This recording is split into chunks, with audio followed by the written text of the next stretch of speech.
Senator Kaine.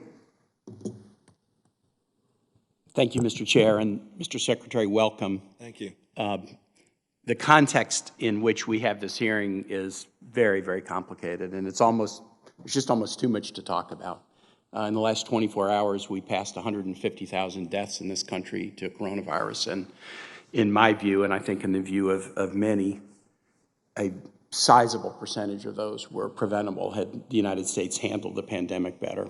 This morning, the Department of Commerce indicated that the economy, because of COVID, shrunk at the greatest rate ever in recorded history in the second quarter of the year. And then this morning, the president is suggesting that the presidential election should be delayed. And I sort of want to start there. This is not something that either you or I were prepared to talk about today because I think it happened in the middle of the hearing. The president sent out a tweet that said, quote, "Delay the election until people can properly, securely, and safely vote," question marks. Not saying it will happen, but raising a question. Can a president delay the November presidential election, Mr. Secretary? Senator, I'm not going to enter a legal judgment on that on the fly this morning. Mr. Secretary, you are an honors graduate of West Point. You are a graduate of the Harvard Law School. You were on the Harvard Law Review. I was at Harvard Law School, and I went to a lot of Red Sox games. I went on the Harvard Law Review. You were very kind of you. Thank you. You are one of the most highly trained and accomplished lawyers who are part of this administration. Can a president delay a presidential election? Senator, in the end, the Department of Justice, others will make that legal determination. We all should want, I know you do too, Senator Kaine, want to make sure we have an election that everyone is confident in.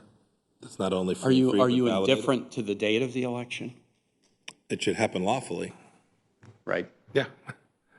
It should happen lawfully. Yeah. So for the record, because you may not want to comment on it, but I do think it's important, a president cannot delay an election. The date of the election is established by Congress. It was established in 1845. There is no ability for a president to delay an election. And I don't think it's that hard a question or one that should lead to any equivocation by somebody who's fourth in line of succession to be president of the United States. So let me ask another question. Yeah. Was Marie Yovanovitch a talented public servant? I'm not going to comment on that personnel matter. Was she a valuable part of the State Department family? Senator, again, the president made the very clear decision that he preferred that she not be our ambassador. It's fully within his right. Every one of us that takes on these jobs knows that at any minute we could be gone. I'm not asking that. This is not a question about the president's power. Yes. I'm asking about your opinion of her as a public servant. Senator, I didn't interact with Ambassador Yovanovitch. You did not? No, not significantly. So you do not really have you don't consider that you have Senator, I'm not going to talk about this. There will be a place and a time for me to talk about this, and I'm looking forward to that. It is not the case that I talk about personnel matters. Well, wait, you were very willing to tell us what you didn't like about the Inspector General in response to Senator Menendez. I was. Very different situation, a very, very different situation. There have been accusations about misconduct and malfeasance and assertions that I fired someone because they're investigating me, that it demands a response. There's going to be a public report on that. I want to make sure I understand your testimony. And I've been steadfast in this. So you've asked me about other ambassadors before too. I haven't talked about them who were great and doing wonderful things. I didn't say that either. You've been steadfast. I'm trying to determine whether you've been steadfast or not, since I have so many State Department employees that live in the Commonwealth of Virginia, yes, who are very, very concerned about whether or not a Secretary of State might have the back of a career professional who is a valued person. You were on a phone call with President Trump and President Zelensky of Ukraine when the president said about Ambassador Yovanovitch, she's going to go through some things. Do you know what the president meant when he said that? I don't. But you were on that call. That's been reported. Yes, I was. When he said that about Marie Yovanovitch, did you ever follow up and ask the president what he meant? Senator, I'm confident that every action we took with Ambassador Yovanovitch was completely appropriate. That's not the question I asked. But it's the truth. Well, that may be the truth, but how about answering my question? I'm not going to talk about internal discussions at the State Department. You wouldn't want me to, neither would your constituents, Senator Kaine. They wouldn't want the Secretary of State to come up here and talk about internal conversation about personnel matters. You know that. That's not appropriate. Well, can you just listen to my question? Sure, You were on the phone call. Yes. You heard the president say that about Marie Yovanovitch, and my question to you is, did you ask what the president meant about that?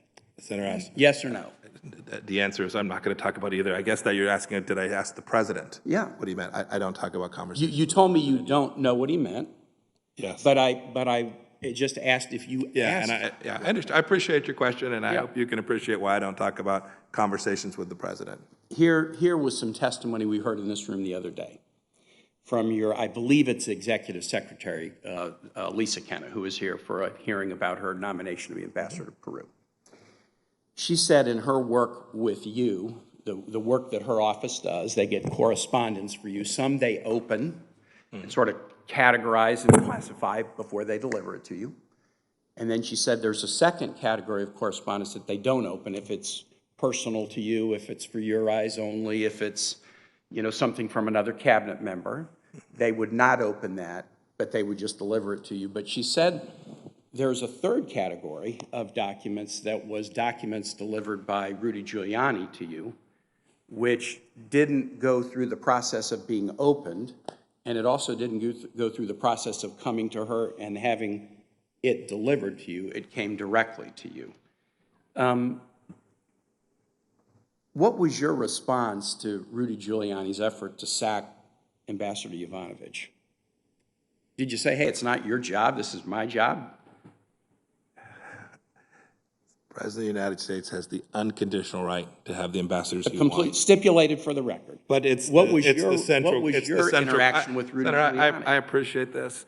Don't go into great magical effects with respect to how a package came. It's all silliness. You should know for the record that package was delivered to Capitol Hill by the former Inspector General, who ran frantically to Capitol Hill and made a big news. My time is up. I'm just going to say, you might think this is silly. Yeah. You might think these questions are silly. Yeah. But when somebody works for their entire career for the State Department and they are slandered with lies and sacked for no good reason, that sends a message that could not be clearer to other State Department officials.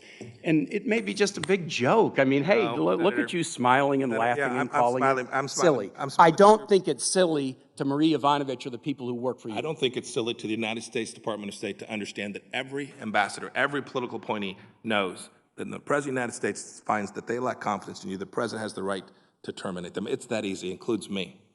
Senator Paul. That's straightforward. And you should note, I didn't slander anyone.